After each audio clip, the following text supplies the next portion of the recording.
When we last left off, we had just finished talking about making early design decisions. So now, really, most of our decisions are made, and we just need to start putting things together. So we're going to utilize this example that we started with. We've already printed out, we've made our decisions, and now we're going to get started with our actual plans book. So I'm going to start a new document. If you are on the Start screen, you would click New File. And if it helps you to change things to inches, you can.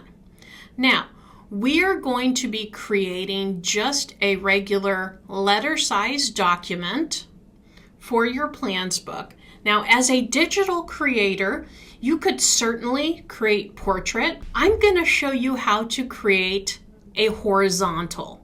And this is just an option. Your client or your professor may specify you want to do portrait.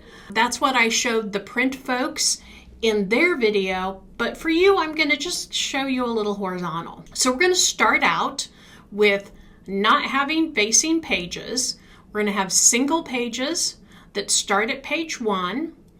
I'm not going to set up any columns right now. And I'm going to keep the default margins. Now, you don't have to worry about margins as far as printing goes, but I like to keep these margins so I have an area that I don't want text to stray out of. One of the things that can happen digitally without a margin is it can feel crowded really quickly. You don't have that nice framing margin space, and we really want to maintain some good external margins. And then we'll go ahead and hit Create. So here is our horizontal document. We are going to begin working with parent pages. So I'm going to go up to my Pages panel, and we have two types of pages in InDesign. This one that we're highlighted on is our working page. This is what people will see digitally.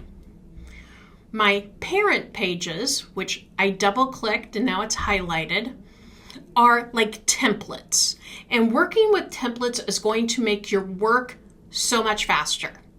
So we're going to start on our A parent page, and we're going to start bringing over some of the choices we already made and add those to our swatches, add those to our styles.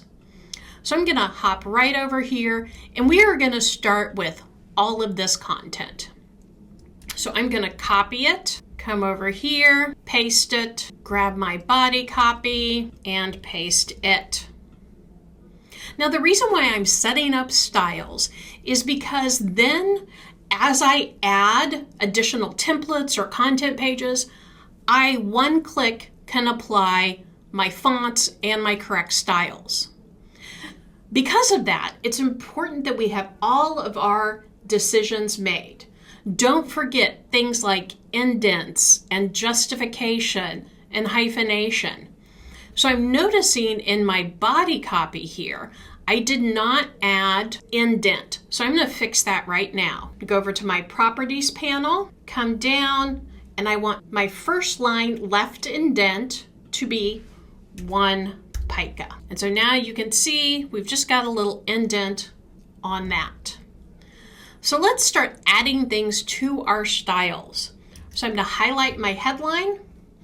In my properties panel, under text style, with paragraph styles selected, I'm going to hit this plus. As soon as I hit that, I'm going to type headline, hit return. Same thing here with my editorial, highlight, plus, editorial, return.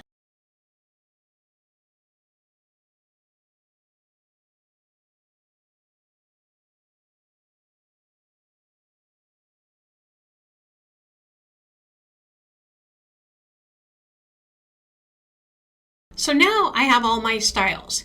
Here is why that is so wonderful. Let's say we're on page 80 and we have our placeholder text. I don't have to remember all the choices I made. I can just select that, click on body copy, and I'm done. Okay? So we did some fabulous stuff. Let's go ahead and save our work. Remember, InDesign does not autosave. So you're going to want to make sure that you save early and save often. Get in the habit of doing that. Now let's say, because I'm looking at these and it looks like I forgot to use our color.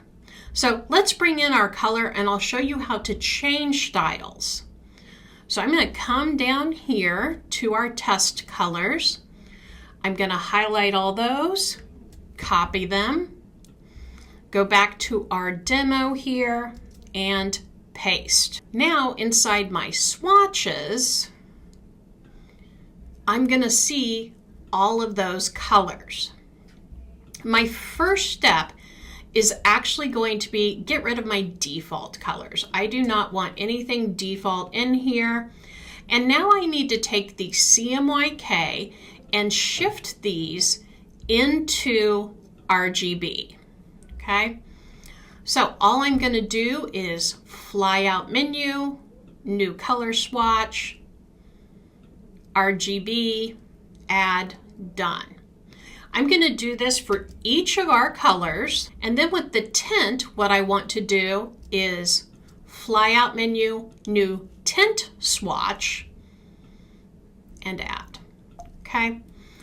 So that is how you go through and add all of your colors and get those changed.